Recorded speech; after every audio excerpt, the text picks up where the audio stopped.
Okay, thank you very much. Thank you very much to the organizers for the invitation, and I'm happy about this connection we have now with Simon, especially. And also, it's a pleasure for me to see faces and names. Some of them I know very well for a long time, and I'm very happy to see them. Okay, so it's a pleasure. I hope that you're all doing well and your families, because it's complicated for us all. Okay, so if I go to the talk, so this talk is about the property of asymptotic stability of special solitons that I call Kinks for very simple model, one-dimensional models, wave type one-dimensional models. And this is a work in collaboration with Kowalczyk, Munoz, and Van der Bock, and they are all working in CMM in Chile, in Santiago del Chile. So in the first slide, I present the model. So you see it's a wave type equation with nonlinearity. Nonlinearity is called W prime because I want W to be what appears exactly in the energy. Okay, so this is why I have W prime in the equation. So as you see, it's a one-dimensional model in the space. And so I will list now the properties of the potential W. So it's real. And I'm going to assume that W is positive or zero. And I consider two consecutive zeros of the potential. So this is zeta minus, this is 1, 0. And then I have zeta plus here. And I don't care very much about what happens outside a neighborhood of the segment, sigma minus, sigma plus. I just care about the behavior of the W around this interval. So I'm going to assume there are consecutive zeros, so no zeros in between zeta minus, zeta plus. I also assume W, so evidently stay positive between the zeros. I assume that I have a zero derivative here, both here and here. And the last assumption is that zero is non-degenerate. That is, the second derivative is not zero. And maybe we can afford some second derivative, but then it makes things more difficult everywhere. So this is my assumption for now. And somehow we need some regularity. Maybe C3 is okay. That's enough regularity for the potential. So one feature of our work is that we don't require a special symmetry assumption. So very often, well, in many papers that say we need some kind of symmetry of the potential. Here, we don't even assume that the second derivative here is the same as the second derivative here. It can be different. We don't care too much. And we don't really care also values of zeta minus, zeta plus. It doesn't matter much. Okay, so this equation very classically can be written as a system, of course, a first order system. So I will do this very often. And I have phi 1, phi 2, and the bold phi is just a two component, phi 1, phi 2. And here I have just put the conservation of energy and momentum. Very standard property of the model. So I will not discuss the Cauchy problem, which is quite easy to solve in the right setting. So what I am interested in is the kink. So in this situation, I am interested in the kink which connects zeta minus to zeta plus. So the kink is something like this. It's an increasing function, capital H. At minus infinity, it goes to zeta minus. At plus infinity, it goes to zeta plus. And it's just increasing function. And it solves the evolution problem being time independent. So the solution of H second is W prime of H. Very simple equation. Very easy to solve explicitly. You multiply by H prime, you integrate, and you have a formula for H depending on the W. It's very easy. It's very easy to see it's unique. And we are going to study the dynamical properties of this capital H, the static kink. So if you want to see as a solution of the system, it is H0, no time dependency. So H0 is a static kink. And so the main question is the dynamical properties of this kink when we perturb the initial data for the wave equation. Another feature of this work is that we can deal with moving kinks. So if you lose a Lorentz transformation, you generate a family of moving kinks parameterized by the C, which is the speed between -1 and +1. If you define the gamma, which is the dilation parameter, like this, 1 over square root of 1 minus c squared, and you define the dilated soliton HC, like this, H of gamma x, then, and the bold HC like this, then this is a moving kink. It means that it's a solution of the wave equation moving at speed c, evidently. So it's a fixed profile moving. And so it's just the same as H, but with a dilation. This is very easy to check. And my intention is to study the dynamical property not only of the static kink, but of all the family of kinks. And I repeat that capital H and W do not satisfy any special symmetry property. You see here, I plot, in fact, the kink of the 5-6 model that I discussed at the end. And it's visibly not symmetric with respect to the center, for example. It's not. And it can be more involved form, actually. So we don't assume any symmetry in the capital H. So related to the equation and related to the kink, the special kink we consider, we have energy space. So energy space means, I go back a little bit, each term in the energy is well defined. So phi2 is in L2, phi1, its gradient belongs to L2, and W phi1 also belongs to L2. But we know very well what is the behavior of W around 0. So it's easy to see what it means to belong to L2 when you're close to capital H. So the space that I really want to consider is capital EH, which is the space of function phi. So that phi minus the kink belongs to H1 cross L2. So if I remove from phi a kink, I am back in a very standard situation of studying stability and asymptotic stability in the very standard space H1 cross L2, like we do for the wave equation. So what is written at the bottom of the screen now is seemingly complicated, but it's not. It's just when we consider the moving kink, as if with some speed, maybe we want to have a norm that takes into account the moving frame. And this norm is equivalent. Sorry, I missed a square here. So the norm defined here is completely equivalent to the H1 cross L2 norm, but it's more adapted to the moving frame, to the dilation here, and to the moving frame with the addition of C dx V1 here.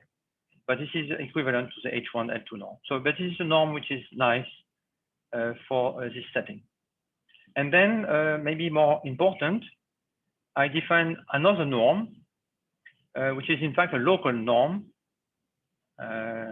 So it's the same quantities, but restricted to a segment. So X between minus R and R, and just looks a function on this interval. So the same H1 L2 local norm with a parameter capital R. So this is for later. Okay, so this is what we call the orbital stability results. It's a quite standard result. So the way we wrote it in the paper maybe is a little new, but essentially this is known for long. And if you know about the soliton theory, it's a very standard statement in the theory. It says that if the initial data for the equation is close to any kink. So any kink in the family. So HC0 for some C0, any one. And you say this is small. Then for all time, well, the solution is global, so the solution exists for all time. And it stays close to the moving kink, or the dilated kink, let's say, with some parameter, translation parameter that is free somehow. So we have to minimize in this position. And this stays small, and it's even proportional to what it was at time 0. So this is very standard statement. I would say the only novelty maybe is that the constant here and the constant there, so the both constants are independent of the speed, provided we work with this norm, the spatial norm dependency. So if we make the right, if we consider the right norm, then we obtain a statement which is kind of independent of the speed. And here at the bottom, I put names. So this is not new, as I told you, and you can find classical papers in mathematical physics literature having similar, but maybe less precise mathematically, but the same statement. Okay, so I will not discuss very much the proof of this, but a little bit later. Okay, so I am more interested. So you see, in fact, the situation is quite easy. If you start close to a kink, any kink, then your solution stays close to the kink. So that's for all time. So that's very physically interesting. It's a strong form of stability. But we can ask a more precise question, which is, does the solution really converge to the kink? So we want the asymptotic stability.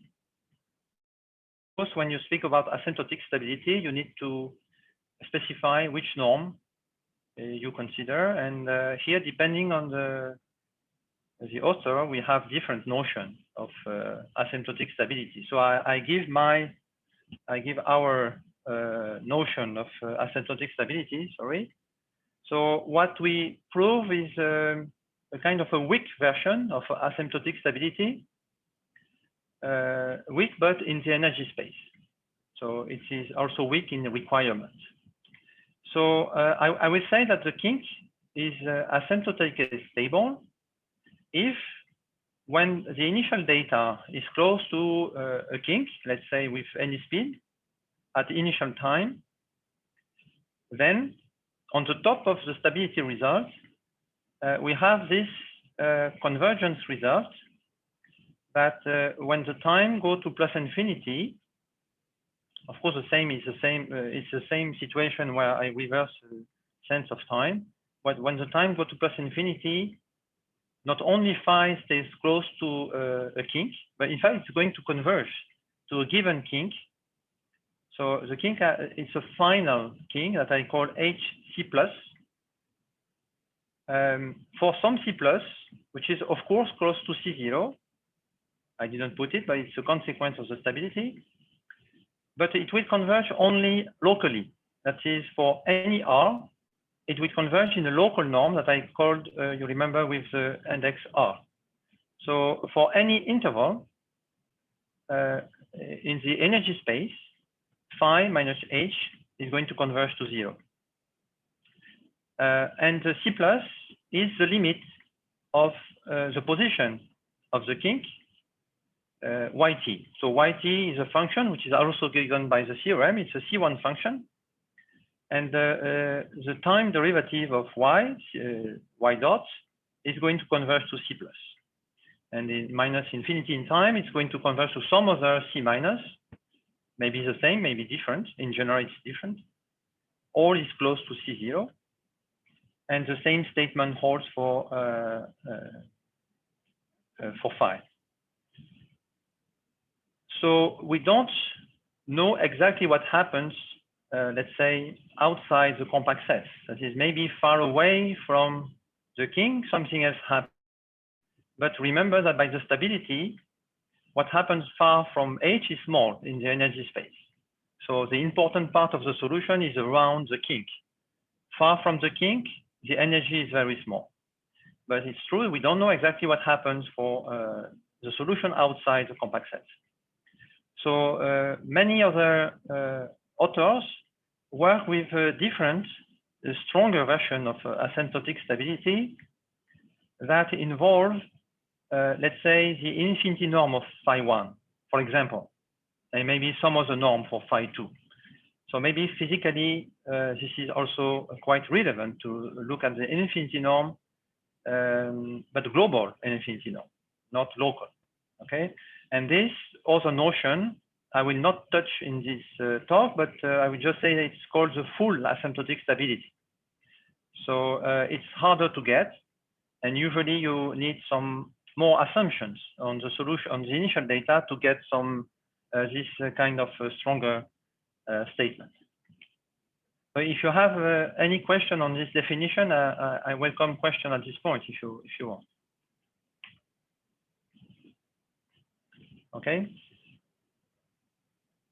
Okay, so I will continue. So my point is to give some sufficient condition on the W, on the potential, so that asymptotic stability is proved. This is my goal. And this is what the object of the next slide. So related to W, so I recall, sorry, I go back. So W is the potential that appears in the energy, and W prime appears in the equation. I will give concrete examples just later. So from W, we can define what we call the transform potential. It's very easy to compute. So we take W, and you have this formula here, W prime squared divided by W. Recall W does not vanish in the interval, and there is no problem at the boundaries here because W prime also vanish, minus W second, okay? And this, we call it capital V, and we call this a transform potential. A very important example is given by the Sine-Gordon equation. So the Sine-Gordon model is a model written on the first page, but for W is 1 minus cos phi. And this is a very old and very classical model that became very important maybe in the 70s. And so this model is quite important because it's completely integrable. And large literature is devoted to this single case. And what is interesting for this model is that the capital V is 1. So it's a very easy computation. It's a bit surprising, but what we call the transfer potential is just a constant 1. So for now, I didn't say what is transfer potential, so it's not clear, but it's, at least we have one example of computation. So our theorem in the paper we put on archive in August, last August, says the following. So if the transform potential is not constant, and so I worry about the transform potential only in the interval. I don't care about the transform potential outside the range of the kink. What is of interest to me is the range of the kink, nothing else. So I assume that on the interval zeta minus zeta plus, the transform potential is not constant. That's the first assumption. And you see, immediately, so it does not work for the Sine-Gordon model, because for the Sine-Gordon model, we find 1. So it's a kind of a critical situation that we have to exclude. I will say why. And the second assumption, maybe it's familiar to you. Whatever is your background, maybe you have seen this kind of assumption. It's related to the repulsivity assumption. So we assume that somewhere in the interval, there is a point, zeta 0, so that this function, zeta minus phi minus zeta 0 v prime of phi, is negative everywhere in the interval. So this is called repulsivity. I will discuss this just later. Well, under this very simple assumption, then the kink is asymptotically stable, meaning that any member of the family, so H, and all the moving version of H are asymptotically stable. Of course, this theorem is interesting only if we find concrete and relevant example of potential that works. Okay, so I will discuss, of course, these issues just later. Okay, so you see, I have the W, and the condition is not directly set on W, but it is set on V. V is computed easily from the W. So let me now say what I mean by repulsivity. So later in the slides, I will introduce capital P. So capital P of X is V of H of X. So it is a potential V at the, composed with the function H of X. And it can also be computed. So by the formula of V, it is simply this at H. And because H satisfies a very specific equation, we can also compute P directly in terms of the kinks. So it's up to you whether you prefer to check the condition directly on the W and the V, or you prefer to take the expression of the kink and compute this. It's the same. So the condition that I wrote in the previous slide on the capital V can be written on the capital P with the same form. So the condition writes P prime is not zero, that is P is not constant on R, because now the P is defined from R to R, not the interval minus zeta, zeta minus zeta plus, but on all R. And the second condition of capital V says that P is repulsive. So either repulsive at minus infinity, which means that P prime is negative or zero everywhere, or repulsive at plus infinity, meaning that P prime is positive everywhere, or repulsive at a point, and meaning that there is a point x0 in R, so that the function x minus x0, P prime of x, is negative or zero on R.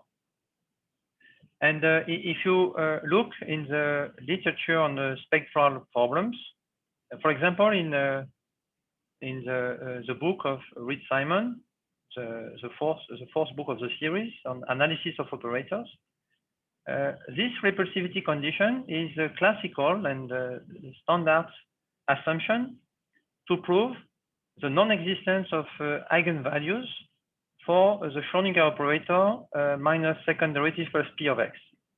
And I didn't put the proof, but it's a why-not proof. I'm going to give arguments that are very close to this later. It's you can call it also the Bose-Zayev trick. You multiply by, you have some multiplier, you multiply, you integrate by parts, and the repulsivity condition tells you that the eigenfunction is zero, so there is no eigenfunction in fact. So it's a very standard assumption. So if I go back, the assumption that we put here is analog to the standard assumption to assume that the operator with P as a potential does not have any eigenfunction. That's essentially this is the assumption. Of course, it's not equivalent to the assumption that there is no eigenfunction, but it's a standard assumption to check that there is no eigenfunction for the potential. So again, if you have any question, don't hesitate to ask. I think one possible question is why do I put the repulsivity condition on V of H or on V and not directly on the linearized operator? Because if I have this system, so I repeat here the system in phi1, phi2, it's a very simple equation from the beginning that is rewritten. If I linearize around the kink, let's say to simplify, I just take the standing kink. If I linearize around that, I take phi1 is H plus A and phi2 is B. Then we find this system and I drop the nonlinear term, very standard procedure. I find this system with linear operator L, which is minus dx square A plus W second of H times A. This is a linearized operator around the kink. And the point is that the repulsivity condition does not lie on W second of H, but it lies on V, which is this. You see, it's not quite the same. It's different. The point is that the recursivity condition cannot be true on this operator, because this operator has an eigenfunction. If you take the equation of H and you take the space derivative of the equation of H, you find that H prime is a zero eigenfunction of L. That is, L of H prime is zero. So L of H prime is zero means that the operator L has a kernel, which is non-trivial. It is generated by H prime. H prime is a positive function. So zero is the first eigenfunction of the operator L. So it's hopeless to have a recursivity condition on this operator L. So, and this is very standard, that we have to modulate the spatial translation parameter, which is related to this direction H prime. So that's very classical procedure. We have to let free the translation parameter that I'm going to call it YT in the second.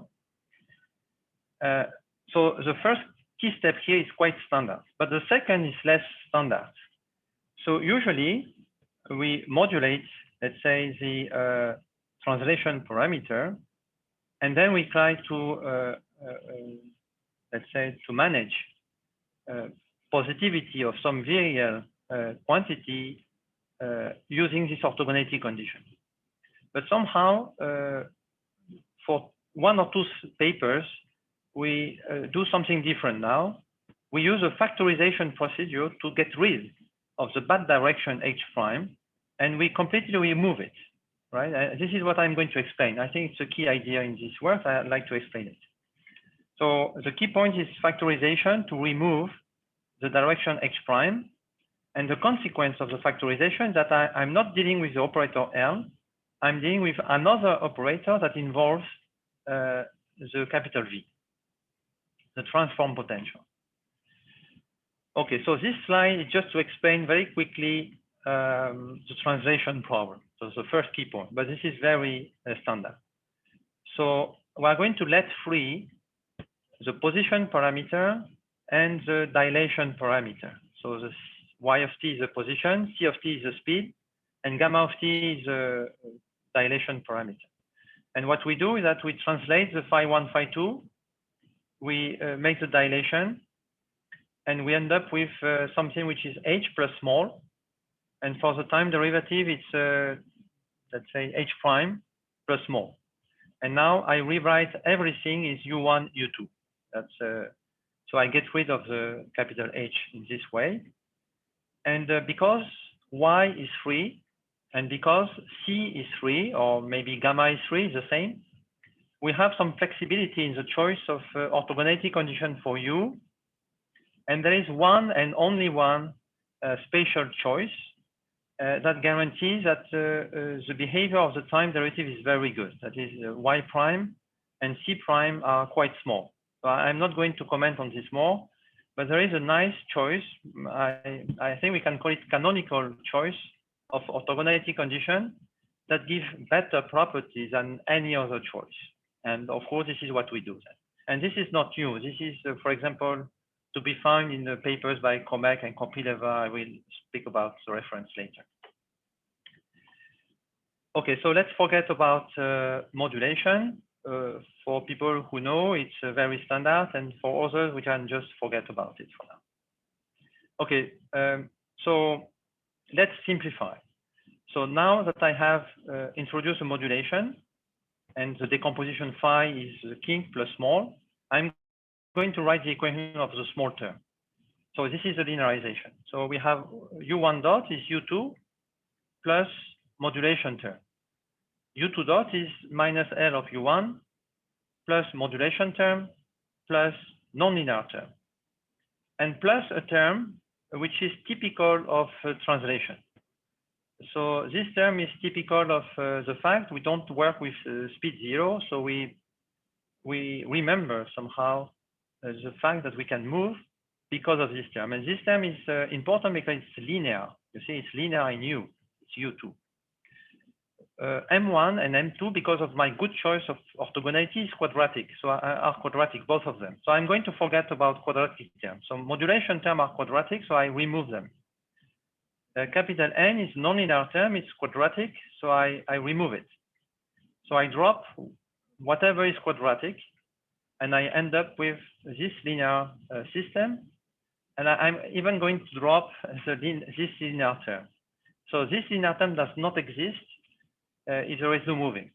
And it's not hard to deal with, even if it's moving. So but it complicates the computation. I'm going to remove it, okay?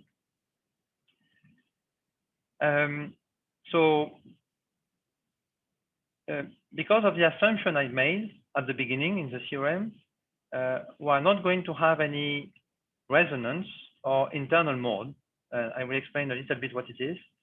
And because of this, we don't need to consider the nonlinear term. That is, if you ever heard about the Fermi-Godon rule, means that you have to compute the effect of nonlinear term in the dynamics. But because we don't have any resonance or any internal mode, that is because we don't have any other eigenfunction for the operator L than H prime, no other than H prime, we don't have this kind of problems. Okay, so it's a big simplification in the result. So we don't have to care about the nonlinear term. Let's say they are always quite easy to deal with. Okay, so this is one slide about the stability. That is, once we have simplified, so here we just have the bone, nothing left, just a linear equation, okay? It's very easy to see that for this linear system, the following linearized energy is conserved. And this is the key for proving the stability property. Stability is very easy. We prove that this is conserved. And this quantity is coercive whenever U1 is orthogonal.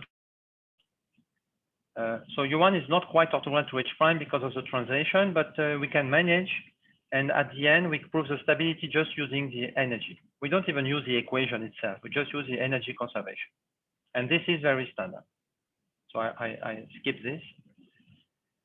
And so this slide is the most important slide in the talk. Okay, so this is the key idea and factorization procedure. So with Mike Kovalczyk and Claudio Munoz, we have a previous paper that use this idea.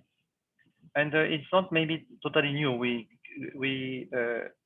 got the idea in a paper by Chang, Gustafsson, Nakanishi, and Tsai, and maybe also in a paper by Raphael and Rodiansky, but in a different setting. So this idea is not totally new, of course. And you can associate the idea also to the name of Darboux, because there is a factorization which is called Darboux factorization at some point. Okay, so the main observation is that because the operator L vanish at H prime, you can factorize the operator L, which is second order operator, as a product of two first order operators. So the first order operator U, you divide by H prime. So for simplicity, Y is H prime. So you divide by H prime, you take the derivative, and then you multiply by H prime again. This is the first order operator U. You see, it vanishes at Y, because if you take Y, you divide by Y, this is 1, you take X derivative, this is 0. So of course, this operator vanishes here. And then you make the adjoint operator U star. So you can write L as U star U, right? And this is well known, okay? So now I define the operator, which is a kind of conjugate of L, which is L0. So instead of doing U star U, you do U star, not hard. Well, if you do this, you get the second order operator with a new potential. And this is what I call the transfer potential. This is a famous P that I have defined just before. Okay, so you pass from operator L to a new operator L0 with a different potential just by making this conjugation of U star. So we get another operator. And this operator is kind of better. It does not, well, I mean, it's okay to assume that L0 has no eigenfunction.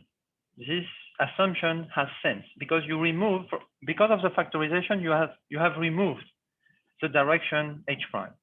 So now you don't have any bad direction, provided you assume it. But it's okay to assume it. It makes sense.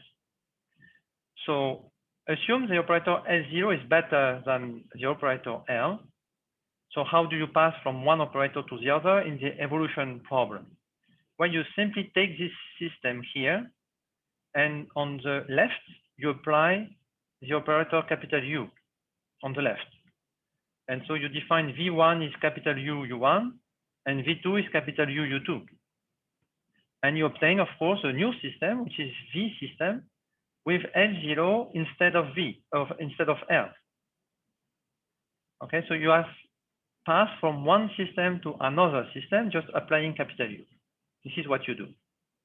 And capital U is just a first order operator, quite simple operator. So this is what I call the transform system. And now, if you know the variable trick, which is the Pose-IF, essentially the Pose-IF identity, it's very easy to prove that you have asymptotic stability for V, not for U maybe, but for V. So what do? You consider this functional capital G. So I will skip maybe some computation. This is a variable trick. Maybe you know it for Schrödinger equation, but this is the same for wave type equation. So you take capital G, you take time derivative. The first term is 0, easy to check. And the second term you integrate by part as many times as needed. And you end up with this quadratic form in V1. And what is nice is that you end up with gradient term. So if phi prime is an increasing function, this term is negative. And this term is negative because of the repulsivity assumption and a good choice of psi. So if you have the repulsivity assumption on P and you choose properly psi, then this term is also negative. Okay, and this is how in the book by Reed and Simon, they prove non-existence of eigenfunction. The same trick, just on the stationary equation, not on the evolution equation, but it's the same thing. So it's exactly the same argument as for a stationary equation. And here, of course, we have a kind of residue that we are able to control because it's a kind of a small term if psi is sufficiently flat somehow. I will not explain this too much, but it's not hard to control this term. Okay, so this is a VIL computation on the transform problem. So this computation cannot work on the U problem unless you have some, let's say, spatial property because of the orthogonality. But here we don't even need orthogonality. The potential is automatically the good sign. So let me go on. So this is essentially what I said already. The first term is negative. The last term, the third term is negative if we have the repulsivity property, and the second term can be absorbed in both terms, provided psi again is well chosen. So this is technical thing. Okay, so I think it's time to pass to some application. So sorry, I have one slide more for the conclusion. If you have a quantity which is a capital J, which it's a Lyapunov functional. So it's very standard to say that if you have a Lyapunov functional for finite dimensional system, then you have asymptotic stability. So here it's a little bit more complicated because it's infinite dimensional, but essentially it's the same idea. If J is decreasing and bounded because of the stability, then its derivative is integrable. And the integrability of this quantity is a weak version of asymptotic stability. If you have a quantity which is integrable and positive, then at least on a subsequent time it goes to 0. In fact, we're able to prove that the convergence to 0 for the whole sequence of time. But again, this is not the main point. The main point is to be able to find a Lyapunov functional. So we do have a Lyapunov functional on the transform problem. So before the application, I have some problems, let's say, but I'm not going to treat the problems. I just treat application. So problem is that when you apply the operator capital U, of course, you change space because operator capital U is first order. So you need to regularize a little bit. So the function, it's not anymore in H1 cross L2. That's the point. Another problem is that you need to localize. So we apply what we call localize variable argument. So it's another technical problem. Non-linear term, of course, need to be put in the variable arguments. When we have the asymptotic stability formulated in V, we need to go back to U because the original theorem is written in terms of U. So to pass from V to U, we need to use the orthogonality condition on U. This is why you use the orthogonality condition. Otherwise, we don't have any form of coercivity. And last, if you want to prove the theorem for any speed, you need to be able to reproduce the computation that I did here. We need to reproduce it reproduce with this term, which is a linear term. But it works fine. I mean, the same trick applies with the term here, which is a moving term. That's okay. Doesn't cause more problems. Okay, so all these are the problems that once you understood the heuristics, when you want to do a real proof, this is what you have to face as problems. Okay, so now I'm in applications. So as I said before, for the Sine-Gordon problem, the potential is 1 minus cos phi, and if you compute the transform potential, you find that V is 1. So the criterion does not work, and this means exactly that if you go back to the VRL, here you find 0. And if you find 0 here, you end up with only a gradient. And as you know, if you control the gradient of a function, you don't control the function very well in one dimension. Maybe it's a kind of a plateau with very small gradient, but big L2 norm. So if you don't control this time, it's not enough. And maybe you don't have asymptotic stability. So I think it's kind of maybe not necessary assumption, but it's an important assumption. And so the fact that V prime is not 0 is an important assumption.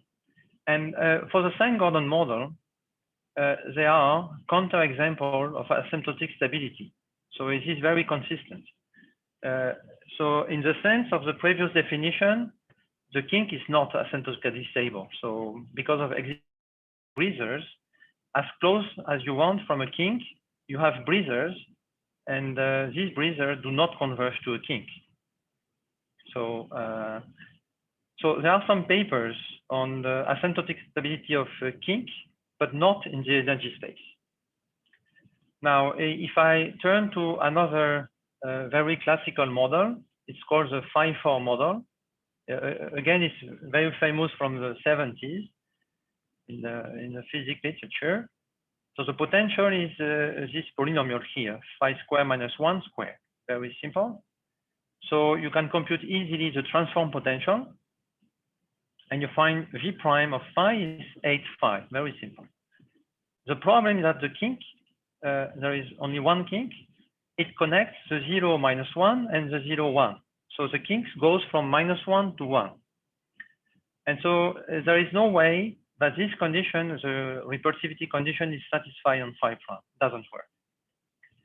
In fact, the kink is expected to be asymptotically stable, but the property probably is more difficult to prove than what I put on this talk. It's more complicated because there is an internal mode that is possibly oscillations in time, and there is a resonance.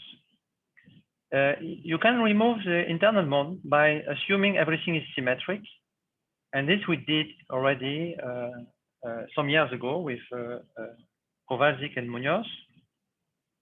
And it was also treated in a very recent paper by Delors and Masmoudi. But you need some more ingredients to prove asymptotic stability. And if we don't assume symmetry, to my knowledge, no one knows. We assume conjecture asymptotic stability, but no one knows how to deal with resonance in this case. So these are the difficulties of the 5-4 problem. Good. So here I put a slide of references. I think it is time to give some names. When you look at asymptotic stability of Kinks or soliton, you linearize and you're back somehow to study small solutions of linearized problem. So small solution of wave type problems. So this is a very classical subject, and we have to quote Kahneman, of course, for null forms, Chattard for the normal form, and Sofer-Weinstein for Fermi-Gonon rule. And Delors also has a famous work on these problems. More recently, Kukania, he worked on a 3D version of the 5-4 problem. Komek and Kopyleva work on the related problems, but with some spatial assumption on the potential W, but in 1D. You have papers of Krieger, Nakanishi, Schlag on the Klein-Gordon problem, that is with soliton, non-topological solitons, and a recent work of Delors, much improving his earlier works. And I think it's nice to say that it's nice to know that very recently, even this year, there have been many works on these issues. So two works or three works of Lindblad, Luhrmann and Sofer, Lindblad, Schlag and Sofer, working on the full asymptotic stability. You remember full asymptotic stability means a property of the infinity norm. The subnorm of the solution goes to 0, not only local norms, but of course at the expenses of more assumption on the solution, on the initial data. And they are also able to treat resonant case. This is a great achievement of they did in 2010. Kukania Maeda are especially experts on treating many internal modes. This paper 2020 is for the Schrödinger equation. So Delors-Masmoudi, I comment already on the 5-4 problem. Germain and Pusateri are able to treat a very general model without internal mode for the full asymptotic stability. Next, we have works. So the two last lines are about works on the Sine-Gordon equation, so the integrable case.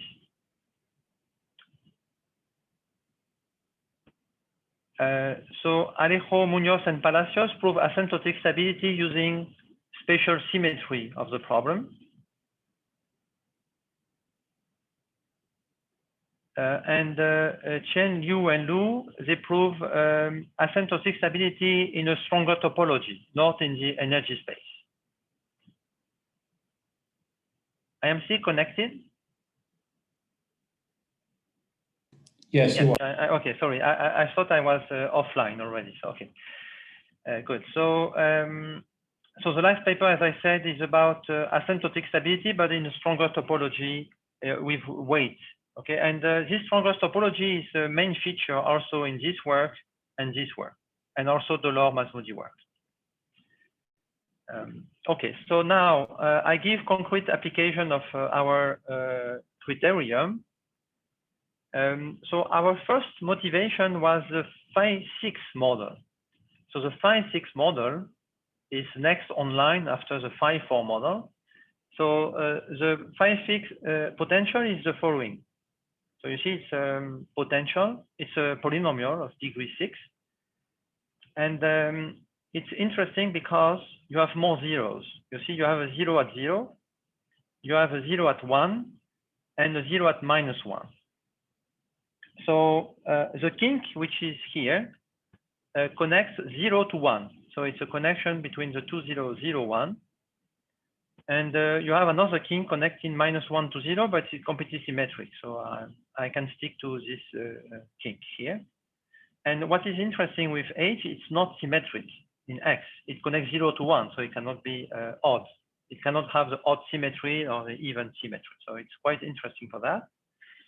And as soon as you have non-symmetric kink, if you put a perturbation, even if the perturbation is symmetric, initially, the perturbation is not going to be symmetric for all time.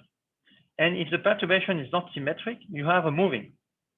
So I think we were motivated to work on this problem with a moving frame, especially because this model is it's intrinsic that it's not symmetric. So you need to be able to work in moving frame to treat this problem here. You cannot assume symmetry at all. Okay, so and this potential is especially nice for our criteria. Okay, so the transform potential is easy to compute. You find 6 phi 4 plus 2. So you find phi prime phi is 24 phi 3. And you see it's very close, sorry, to the phi 4 model. You could say, well, it's the same. But in fact, it's very different because the kink connects 0 to 1, not -1 to 0.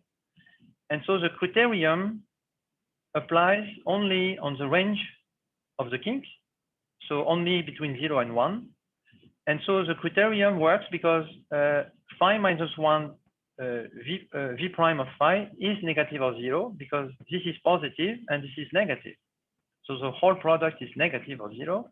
So the criterion works, it applies. And this was in fact the first example that we treated. So you see the criterion works very well for the 5-6 model.